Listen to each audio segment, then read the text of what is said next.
नमस्कार मित्रों, मैं हूं डॉक्टर उमाश्री और मैं अपने YouTube चैनल में आप सभी भाई बहनों का बहुत बहुत स्वागत करती हूं। मित्रों, उम्मीद करती हूं आप सब प्रसन्न और स्वस्थ होंगे और परमात्मा से आपकी कुशलता की हमेशा कामना करती हूं।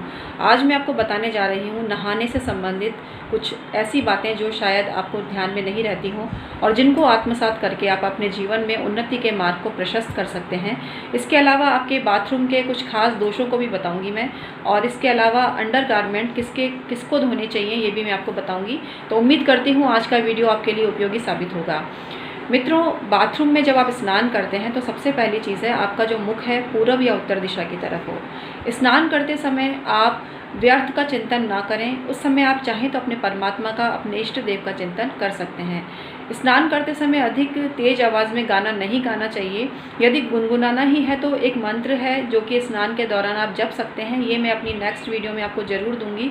उसके लिए आप मेरे चैनल को सब्सक्राइब कीजिएगा, जिससे आपको वो मंत्र भी प्राप्त हो जाएगा और उस मंत्र का आप जाप करने से अखंड पुण्य की प्राप्ति होती है। फिर भी यदि आपको वो मंत्र भी नहीं जपना है तो आप अपने इष्ट देव का सिर्फ नाम स्मरण ही कर लें मन में, और जब आपका शरीर पूरा गीला होता है और उस दौरान आप परमात्मा का जाप करते हैं तो वो एकदम निर्मल स्वरूप में परमात्मा को तक आपके भाव पहुंचते हैं और परमात्मा की कृपा आप पर बरसती है। इसके अलावा जो सबसे खास बात है वो ये है कि स्नान करने के दौरान आपको किसी का भी जो ये नहीं, इंटेंशन आपका ख़राब नहीं होना चाहिए कि आप किसी का आपको बुरा करना है। आप हमेशा ये सोचिए कि सबका आपको अच्छा ही करना चाहिए, मतलब अपनी अच्छी प्लानिंग आप कीजिए और नेगेटिव थिंकिंग आपको बिल्कुल भी नहीं करनी है। इसके अलावा आप के जो बाथरूम है उसमें भी आपको टूटे फूटे चीज़ें नहीं रखनी चाहिए। साबुन के छोटे छोटे टुकड़े बिल्कुल हटा दीजिए। साबुन बिल्कुल क्लीन होना चाहिए। साबुन के ऊपर बाल वगैरह चिपके हुए नहीं होने चाहिए। साबुन बाल जो आपकी ये साबुनदानी होती है, सोप केस होता है, उसमें इस तरह से रखें कि वो गलता ना रहे और मतलब उसमें गलन पैदा ना हो, इस तरह से आपको रखना चाहिए। इसके अलावा लिक्विड सोप या जो भी सोप है उनको ढंग से अरेंज करके रखें। बाथरूम में आप कोई फ्लावर वास भी रख सकते हैं, कोई सुगंधित चीज़ भी रख सकते हैं जिससे कि बाथरूम आपका महकता रहे। बाथरूम में किसी भी तरह की स्मेल नहीं आनी चाहिए। स्मेल आने से एक तरह से चंद्रमा, शनि और राहु का कॉम्बिनेशन हो जाता है बाथरूम। तो बाथरूम में हमेशा सुगंध आनी चाहिए, और क्योंकि वहाँ जल तत्व प्रधान होता है इसलिए वहाँ चंद्रमा बली होता है, इसलिए वहाँ पर जितना पॉजिटिव थिंकिंग करेंगे उतना ही आपके जीवन में आपको तरक्की प्राप्त होगी। और मुख तो आपको पूरब और उत्तर की तरफ करना ही है, ये मैं बता ही चुकी हूँ आपको।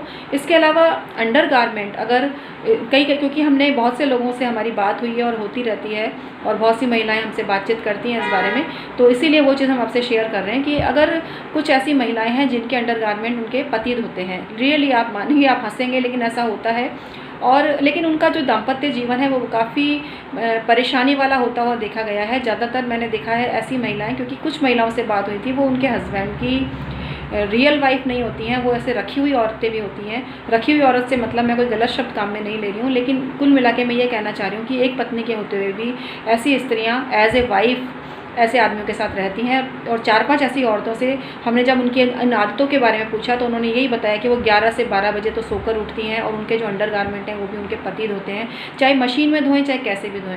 ऐसे जो भी हस्बैंड ऐसा करते हैं तो उनके हस्बैंड की बुद्धि भ्रमित होती है और उनके जो एक बोलते हैं प्रसिद्धि, प्रशंसा और जिसको बोलते हैं एक यश, कीर्ति, इनमें बाधा उत्पन्न होती है और हस्बैंड गलत ट्रैक पर चलते हैं। तो अगर आपके घर में भी ये गलती होती है तो इसको आप रोकिएगा।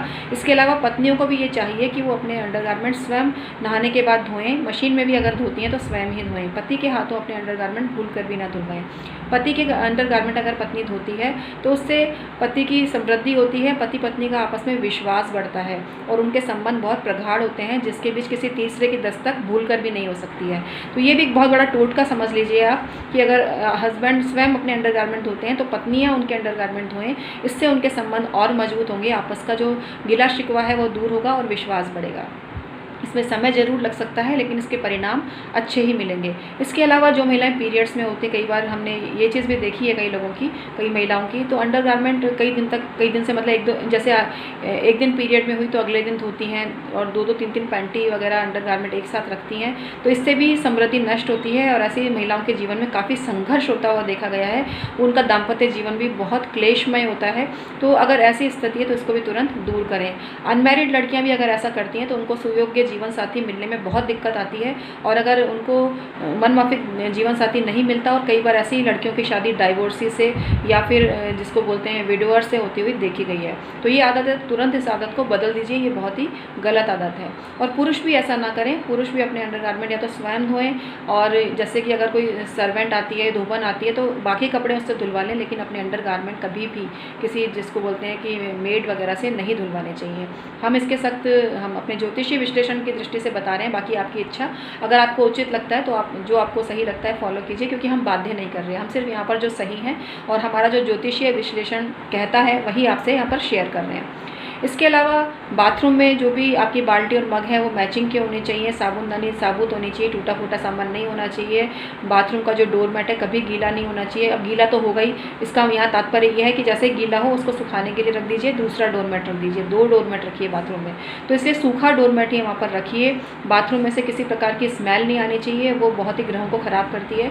तो इस तरह से इन सारी बातों को अपनाकर आप बाथरूम संबंधी जो आपके वास्तु दोष हैं वो दूर कर सकते हैं, और जीवन में उन्नति, समृद्धि, तरक्की, बरकत जो भी आप बोलें उसको प्राप्त कर सकते हैं। आज का वीडियो समाप्त करती हूँ मित्रों, बहुत बहुत धन्यवाद।